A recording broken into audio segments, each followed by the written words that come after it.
Jeudi 29 décembre 2022, mesdames et messieurs, bonsoir, bienvenue à la grande édition de l'information sur E-Télé. Et nous démarrons par la sécurité des populations en cette période de fin d'année. Oui, bien sûr, le directeur général de la police républicaine est monté au créneau pour expliquer les dispositions prises par la police à cet effet. Le contrôleur général Soumaïla Alabi a aussi invité les compatriotes à une franche collaboration avec la police républicaine. C'était au cours d'une conférence de presse tenue ce mardi 27 décembre 2022. Écoutons-le. Nous pensons que on passera de belles fêtes de fin d'année. Parce que c'est d'abord ça. Et après, nous avons pris assez de dispositions pour que les prochaines élections se passent aussi dans la paix et dans la quiétude. En ce qui concerne nos policiers, nous avons déployé les gens depuis le début du mois de novembre. On a fait un pré-déploiement, un grand pré-déploiement sur tout le territoire. Nous avons travaillé avec nos personnels pour qu'ils soient plus professionnels. Parce qu'il n'y a jamais eu un événement sans incident. Et s'il y a des incidents, qu'on puisse les traiter de la façon la plus normale possible. Donc je demande aux populations d'être calmes et d'être toujours en contact avec la police s'il y avait un problème, qu'on puisse intervenir très rapidement. Nous demandons aux gens de rouler, par exemple, sur les voies. Je voudrais inviter les motocyclistes surtout à rouler sur la piste cyclable. Je voudrais les inviter à porter les casques. Je voudrais inviter même ceux qu'on remorque à porter les casques. Parce que les dernières statistiques ont montré que ceux qui meurent le plus par accident de la voie publique, c'est ceux-là qu'on remorque, qui ne portent pas les casques. Parce que lorsqu'ils tombent, ils sont fragiles. J'ai vu ce matin une dame. Elle a fait les cheveux, c'est les cheveux de la fête de Noël. Et elle a légèrement posé son casque sur la tête. Et je disais à mon chauffeur, regarde, si elle tombe dans ce trou-là maintenant, elle va nous donner encore du travail. Puisqu'on sera obligé de nous arrêter, de chercher à la secourir.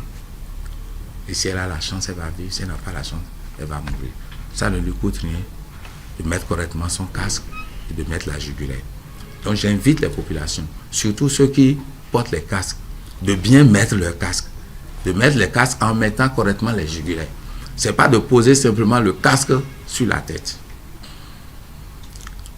Nous avons fait un travail avec les élus. On les a appelés dans cette salle. On a eu 2 séances ensemble. Et on a eu une dernière séance avec le Centre national de sécurité routière pour amener les populations à respecter les prescriptions du code de la route. Ceux qui nous créent plus de problèmes, c'est les motocyclistes. C'est eux. Ils n'ont qu'à rouler sur les pistes cyclables, mettre leur casque, exiger le port de casque à leurs clients. Ça se fait déjà ailleurs. Qu'on le veuille ou pas, on finira par le faire. Et ça nous permettra d'avoir une bonne sécurité pour la fin de l'année. On n'aura pas trop d'accidents, trop de morts. De la même façon, nous avons engagé des troupes à l'intérieur de nos villages et qui font ce qu'on appelle la sécurité de proximité. Les gens ont la possibilité de se rapprocher des policiers pour leur dire « Ah, depuis avant-hier, il y a de nouveaux résidents qui sont chez nous. Nous ne le savons pas. Ils logent chez tel habitant. » Pour permettre au moins à la population de chercher à savoir pourquoi c'est en ce moment que les gens sont là. Puisque vous le savez très bien, je n'accuse personne. Nous avons cette vilaine manie d'accepter des gens avec nous sans savoir ce que ces gens sont. Et c'est eux qui vont s'attaquer à nos banques, c'est eux qui vont s'attaquer à nos femmes, qui vont s'attaquer à nos soeurs, à nos frères, etc. Ou du moins, qui vont dans nos maisons pour aller nous dévaliser. Parce que on ne fait pas attention. C'est parce que nous sommes une population qui ne fait pas attention à notre entourage. Donc je demande aux gens de faire très attention à leur entourage et de porter les informations à la police. Nous sommes là pour eux. Et on est prêt à nous sacrifier pour que les populations vivent en paix. C'était donc le directeur général de la police républicaine, Soumaïla Labi Yaya. Et nous passons à autre élément pour une parfaite réussite de l'organisation des élections législatives du 8 janvier prochain. La Sénat, la Commission électorale nationale autonome, a prévu une série de formations au profit des coordonnateurs d'arrondissement, des assistants de coordonnateurs d'arrondissement et des points focaux. Le lancement de la formation a été fait par le président en personne de cette institution, la Sénat, ce jeudi 29 décembre 2022 à Cotonou, Ruth Aurore Rundia pour le reportage. Dans sa mission d'organiser les élections libres, transparentes et inclusives, la Commission électorale nationale autonome Sénat s'active pour la réussite totale du processus électoral. À cet effet, ces hommes et femmes recrutés pour jouer le rôle de coordonnateurs d'arrondissement et assistants pendant le scrutin vont être outillés pour remplir la tâche qui leur sont confiées. Ces derniers représentent une partie non négligeable du bras opérationnel de ce qui a été planifié et élaboré par la Sénat depuis le début du processus. Ces formations en cascade des agents électoraux sont essentielles pour la Sénat, d'autant plus que chaque agent électoral constitue un maillon de la chaîne qui conduit au scrutin et à son dénouement, et qu'une petite défaillance dans l'exécution des tâches à chaque niveau du processus peut entraîner des conséquences graves. Et c'est pour offrir une formation de qualité aux agents électoraux, en l'occurrence aux coordonnateurs d'arrondissement et à leurs assistants, que le 19 décembre dernier, la Sénat a procédé à la formation des formateurs, devant renforcer vos connaissances en matière électorale et vous préciser ou repréciser les différentes séquences des consultations électorales et ce qui en est attendu de vous. Cette formation sera l'occasion pour vous d'acquérir les connaissances nécessaires pour assurer votre office. Pour renforcer les acquis de ces coordonnateurs et assistants, 3 communications sont prévues pour les échanges. Premièrement, rôle et responsabilité des agents électoraux. Deuxièmement, pratique et au remplissage des documents électoraux. Troisièmement, à la compilation et à la transmission des résultats. Et enfin, aux infractions électorales et sanctions prévues par le législateur. Il revient donc aux coordonnateurs de former à leur tour de manière efficace les agents de poste de vote et assurer la supervision des activités du scrutin. Nous vous invitons à profiter de cette séance d'échange pour rafraîchir et repréciser vos connaissances, car elles vous seront nécessaires, non seulement pour donner une formation efficace et efficiente aux membres des postes de vote de vos arrondissements respectifs, mais également pour superviser le bon déroulement du scrutin. Je vous exhorte à suivre attentivement les formations qui vous seront dispensées par les formateurs que la Sénat a investis de cette mission. Je n'ai pas de raison de douter qu'il en sera ainsi. Le même exercice sera effectué dans plusieurs autres villes du pays.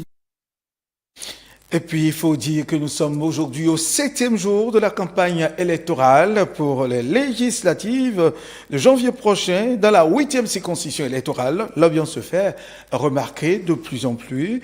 Notre équipe de rédaction a fait également le tour dans la ville de Cotonou pour constater l'ambiance qui prévaut. Et c'est Emmanuel et Isaac Mongwa, Emmanuel Amosso bien sûr, et Isaac Mongwa qui ont fait le tour. Elle est ouverte depuis ce vendredi 23 décembre 2022, la campagne électorale pour les élections législatives qui permettront d'élire les prochains députés a démarré et vise conformément à l'article 44 du Code électoral en vigueur à amener les électeurs à soutenir les candidats en compétition. Aujourd'hui, 29 décembre 2022, 7 jours déjà que les candidats et leurs partis politiques ont l'autorisation, et ce, librement, à convaincre les populations de leur programme politique ou projet de société. Un tour dans les villes de Cotonou et le constat est bien clair. Contrairement aux années antérieures, pas d'ambiance particulière. Seule la présence des affiches à certains carrefours stratégiques de Cotonou nous rappelle que nous sommes en période électorale.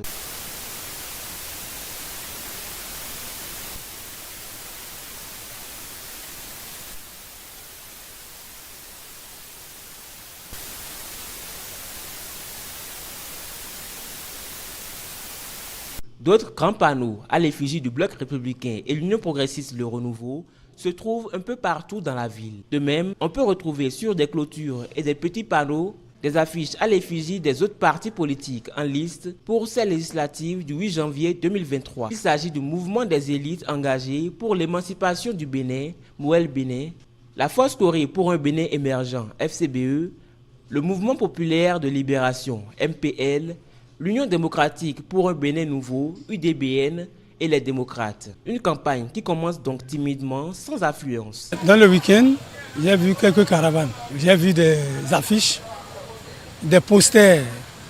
Mais parmi les 7 partis, j'ai constaté seulement 3 ou 4 partis. La présence de 3 ou 4 partis. Vous les connaissez?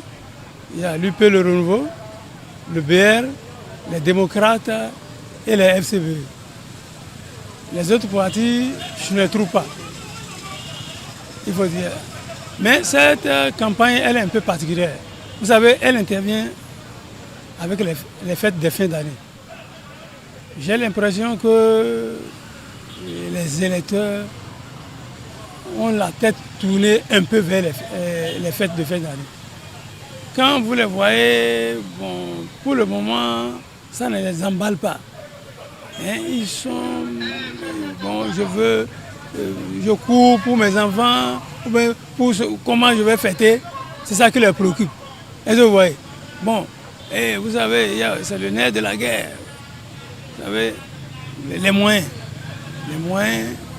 Quand on prend les partis de la mouvance, ils disposent du financement public. Ceux-là, ils doivent aussi faire leurs calculs. Et c'est après les fêtes maintenant, vous allez voir, à partir de la semaine prochaine, il y aura de l'ambiance, de la grande ambiance. Sinon, plus précisément, au milieu de la semaine prochaine. Quelques petits contacts, pas de regroupement de grandes masses, comme le voit, mais de proximité. Et les gens discutent un peu, c'est de petits groupes. Et donc, pour le moment, il n'y a pas la grande effervescence. Bon, apparemment, moi qui suis ici, les autres campagnes passées, les autres, pas de ce genre, de ce régime, les autres campagnes passées, on a vu comment ça se déroule. Mais on ne sent même pas qu'il y a campagne dans la circulation. On ne le sait même pas. C'est les panneaux publicitaires qui nous prouvent qu'il y a de campagne. Il n'y a pas de mouvement. Où sont les candidats? Ils n'ont qu'à sortir. Ce n'est pas aller se recruter dans des hôtels et recruter les gens, parler. Non, ce n'est pas ça. Les candidats même n'ont qu'à sortir. Bouger le terrain. Là, on saura qu'il y a une élection. On ne sait même pas qu'il y a une élection. On recrute les gens dans des hôtels, c'est-à-dire il y a certaines têtes pour les recruter. Et on parle avec eux. Est-ce que c'est ceux-là seuls qui veulent voter? Et ils sont citoyens. Nous aussi, on est citoyens. Mais sortez, venez parler au peuple. Il y a au moins 7 partis qui veulent aller.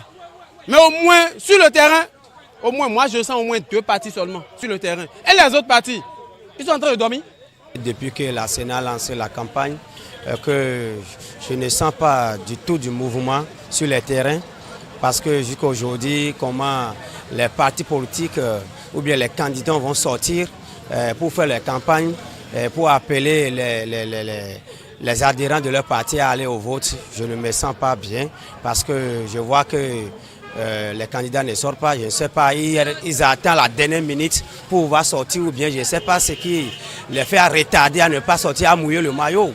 Donc moi ça m'étonne. La campagne, vous savez, il y a plusieurs stratégies que les partis politiques mettent en place pour pouvoir conquérir l'électorat.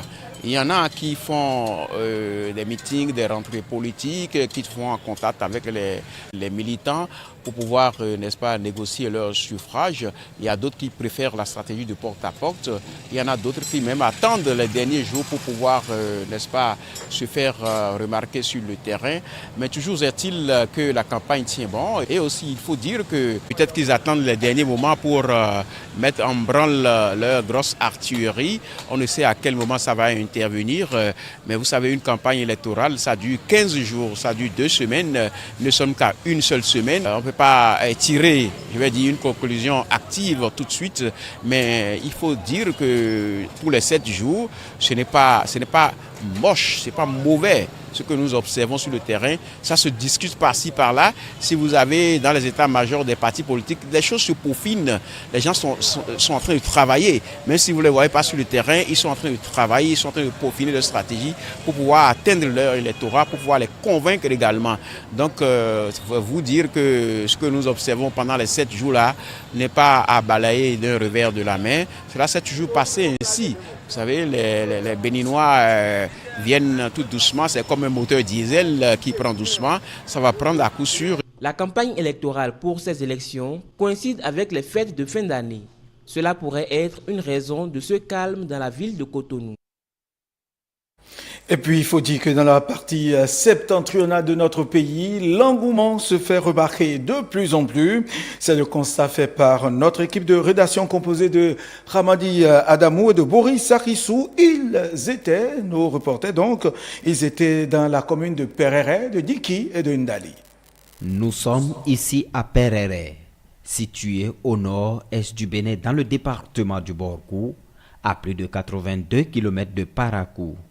Au cœur de cette ville, les logos des différents partis politiques en lice se font remarquer. Ils se côtoient l'un à côté de l'autre. Les rassemblements se font constater déjà. 7e jour du lancement de la campagne législative. En dehors de l'UDBN, d'autres partis politiques comme le Bloc républicain, les démocrates et l'Union progressiste ont tenu également des rassemblements dans la cité des Sakayerima. Ici, c'est Niki. À l'entrée de la cité impériale des peuples Bo et Batombo, les logos des partis politiques se font remarquer. Déjà très mouvementés par l'animation des différents partis politiques en lice, quelques citoyens rencontrés nous confient ici l'ambiance qui s'y règne. L'ambiance de la campagne de députation, élection, au fait, dans notre quartier, plus précisément à Totoro, à Niki, c'est UDBN qui évolue d'abord dans notre quartier. Mais je prie à Dieu que la campagne soit continuelle pour nous. Les gens viennent et ils nous appellent. Nous allons pour écouter ce qu'ils vont dire. Il y a de grands rassemblements. Oui, il y en a eu beaucoup. Bon, d'abord, je demande à la société que les élections se passent dans la paix. Oui, dans la paix et dans la quiétude. Et que nos dirigeants aussi, qu'ils essaient de voir comment faire les choses. Parce qu'ils viennent nous raconter des choses, mais après, c'est autre chose qu'ils vont faire là-bas. On leur souhaite aujourd'hui que ça soit maintenant la réalité. Par rapport aux campagnes des élections en cours, elle n'est pas du tout mal quand même. Si nous prenons déjà à l'entrée de la ville, on sent que vraiment il y a quelque chose qui se pointe à l'horizon. Il y a eu tellement de mouvements même. Depuis, disons, 3 jours, comme la campagne a été lancée, donc on sent déjà dans nos différents quartiers là qu'il y a quelque chose qui vient déjà. La jeunesse aujourd'hui est en plein pied pour corriger certaines choses qui n'allaient pas. À les voir quand même, on sent que oui, tout le monde comprend maintenant ce que c'est que la politique. Donc, on espère bien que tout ira bien. La fête sera belle. Après le meeting des démocrates dans la matinée, c'est le tour de l'Union démocratique pour un Bénin nouveau qui est en contact avec leurs militants. L'ambiance de la campagne se fait de plus en plus remarquer. Nous sommes ici à Tamarou, un village de la commune de Ndali. Ici, un accueil chaleureux a été réservé aux candidats de l'Union démocratique pour un Bénin nouveau.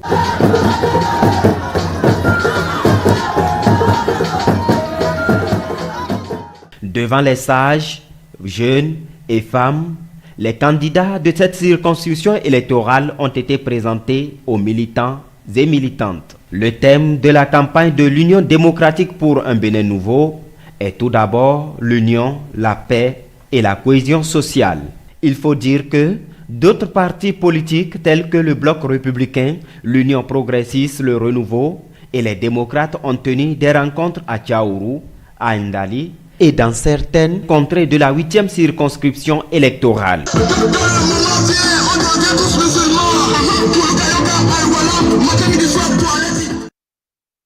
Eh bien voilà, nous restons dans le cadre, bien sûr, de ces élections et surtout de la campagne pour parler du déroulement des législatives. La Cour constitutionnelle, et oui, déploie comme à ses habitudes des délégués dans les 12 départements du pays afin d'assurer le contrôle de conformité et la régularité des élections. Ce 28 décembre 2022, une conférence de presse a été donnée au sein de l'institution par son secrétaire général qui a présidé d'ailleurs les travaux. Le compte rendu est signé Aurore Ruth-Rundio, Esther Vichuedo. Face aux professionnels des médias, le secrétaire général de la Cour constitutionnelle a dévoilé les chefs-lieux des départements qui sont prévus pour accueillir les différents délégués recrutés par département et par commune. À compter du 3 janvier 2023, ils vont être outillés sur les aptitudes à avoir sur le terrain pendant les jours restants de la campagne et au cours du scrutin.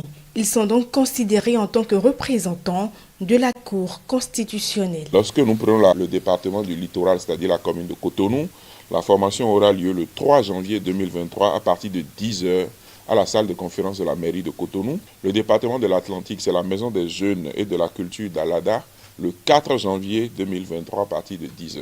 Dans le Mono, c'est l'Institut national supérieur de technologie industrielle, SIUT de Lokossa, qui recevra les délégués du département du Mono le 3 janvier à 9h. Dans le département du Koufo, c'est le centre universitaire d'Aplahoué qui recevra les délégués prévus dans ce département le 4 janvier 2023 à 9h. Dans l'Ouémé, c'est la maison des jeunes de Diegan-Pévi. Dans le Plateau, c'est la salle de réunion de la mairie de Pobé le 4 janvier à 10h.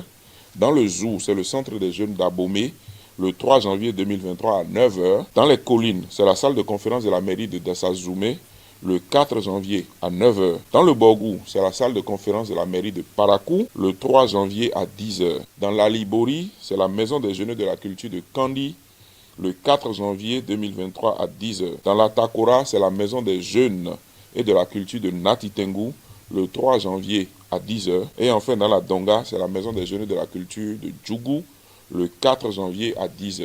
Il revient aux délégués d'observer si toutes les conditions prévues par le législateur pour assurer la transparence et la sincérité dans le déroulement du scrutin sont respectées. Ceux qui ne seront pas présents et à l'heure avec leur pièce d'identité et une photocopie de la pièce d'identité seront systématiquement remplacés. Puis nous devons stabiliser une liste de ceux qui sont réellement présents, qui répondent aux conditions prévues et qui sont à l'heure, afin de démarrer la formation et de remettre aux délégués leurs différents kits, c'est-à-dire les différents supports, les fiches à remplir, les rapports à établir.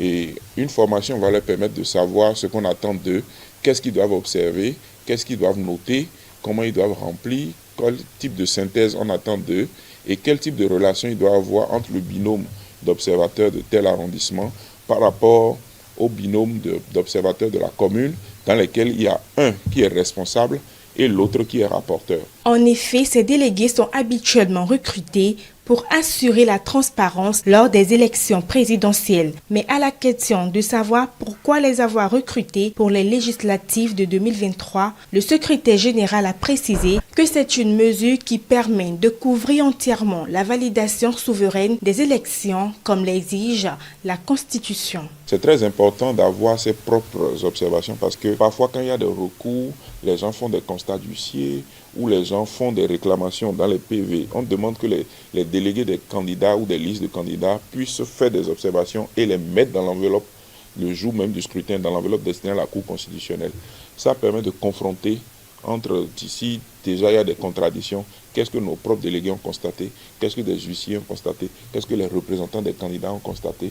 Et ça met à l'aise la Cour constitutionnelle quand elle veut prendre sur elle la responsabilité, par exemple, d'invalider l'élection d'un député. Elle prend toutes les précautions et elle s'assure que cela a été fait dans les règles de l'art.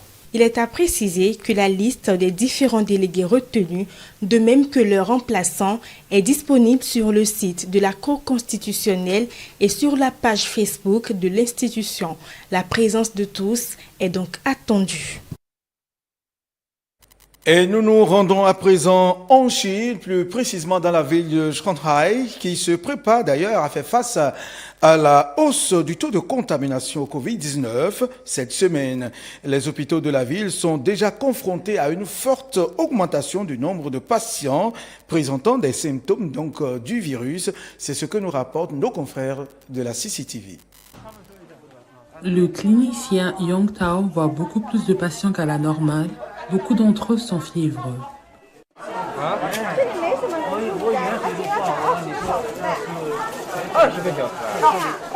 Dans des villes comme Shanghai, où près d'un quart de la population est âgée de plus de 60 ans, le système médical est mis à rude épreuve face à la première vague de la Covid-19. Les médecins de cet hôpital ont déclaré que la clinique spécialisée dans le traitement de la fièvre a vu le nombre de ses patients augmenter de près de 20 fois pour atteindre 600 par jour. Le nombre de patients de la clinique d'urgence a également doublé. Bien que certains patients continuent de se plaindre des longues attentes, les médecins comme Yong Tao doivent donner la priorité aux cas les plus urgents. Le patient que Yang traite en ce moment a plus de 90 ans et ressent des douleurs thoraciques quelques jours après avoir été testé positif à la Covid-19.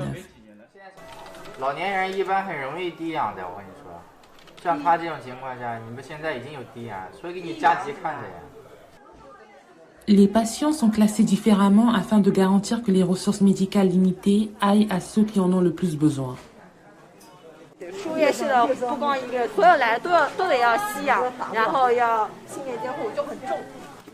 Mais le manque de médecins et d'infirmières est une préoccupation majeure. Une grande partie de notre personnel hospitalier est également infectée. Nous avons donc fait venir des personnes d'autres cliniques spécialisées pour épauler les cliniques spécialisées dans le traitement de la fièvre. Repousser les limites de chaque clinique est une autre solution de l'hôpital. Pour faire simple, tous les moyens possibles sont mobilisés pour aider l'hôpital à faire face à la hausse du nombre de patients. Il n'y a pas que les médecins d'urgence qui traitent les patients dans le service des urgences. Tous les autres départements sont venus soutenir le service des urgences. De cette manière, nous sommes en mesure de maintenir un certain niveau de personnel médical.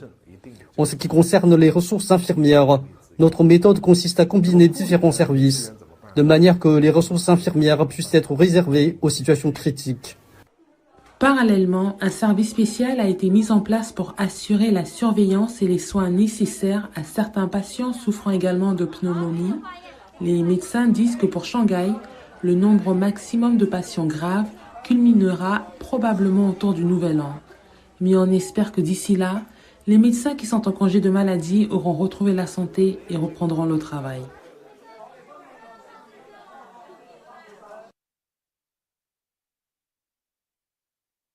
Ben voilà qui vient mettre un thème à cette édition, mesdames et messieurs. Merci de nous avoir suivis. N'oubliez pas de nous retrouver sur de nos plateformes digitales, notre site internet www.etelebene.com, sur notre page Facebook ETélé en direct, sur notre compte Twitter ETélé Live, sur notre chaîne YouTube ETélé Bénin et en direct via notre application iOS et Android ETélé Bénin. ETélé avec vous, pour vous.